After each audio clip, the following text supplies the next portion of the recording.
बाप बेटी को लेकर बैठा है, दूसरा बाप बेटे को लेकर के बैठा है। किन मामलात पर आप बात कर रहे हो? एक बार मेरे आका सल्लल्लाहु अलैहि वसल्लम के पास एक सहाबी आए थे, माइज असलमी, कहा आका मुझसे खता हो गई है, मुझसे गलती हो गई है। हुजूर ने पूछा हुआ क्या है? कहा बता नहीं सकता, बहुत तकलीफ की बात है। हुजूर ने फरमाया बताओ तो तुम्हारा इलाज किया जा सके।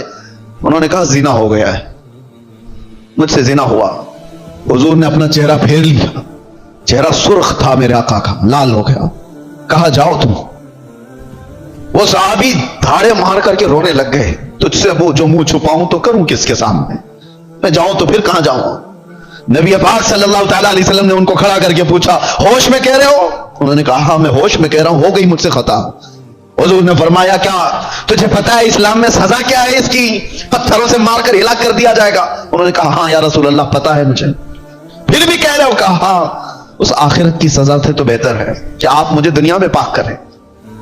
3 मरतबा पूछने के बाद भी जब उन्होंने कहा कि हाँ मुझसे खता हो गई, तो हुजूर ने सहाबा से कहा जाओ ये इकबाली मुजरिम इन्हें ले जाओ जबल अनम, एक पहाड़ी मदीने में, वहां पर सहाबा लेकर के गए, ऊपर से उनको पत्थरों की बारिश की गई, वो कत्ल हो गए, उनका इंतकाल हो गया। ये इस्लाम में जिना पर सबसे बड़ी सजा दी गई।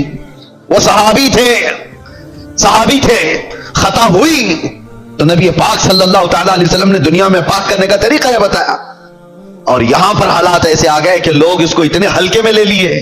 फिर मुझे वो हदीस याद आती है, हुजूर ने फरमाया था कयामत के करीब जिना इतना आम हो जाएगा कि इंसान ऐसे जोड़ा खाएंगे जैसे गधे और कुत्ते रास्तों पर जोड़ा खाते हैं। इनके दरमियान ये सब कॉमन सी चीज हो गई, नॉर्मल बन गया है।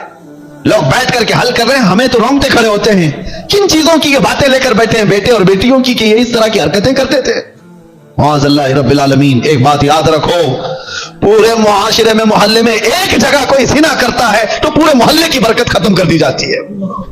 नासूर है वो कैंसर की तरह, कैंसर की पौड़ी जिस तरह पूरे जिस्म में जहर पैदा करती है, एक बेहयाई और बदकारी वाला नौजवान पूरे मुआशरे के अंदर वो नासूर बनकर जहर फैलाता है।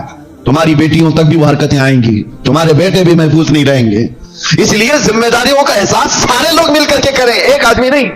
ये बेचारा खतीब कब तक यहां से पुकारेगा, एक कोई मुबल्लिग कब तक इस्लाह करेगा? हर एक की जिम्मेदारी है।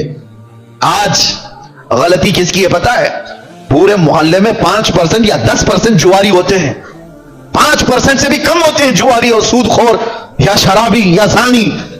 अक्सरियत तो अच्छे लोगों की होती है।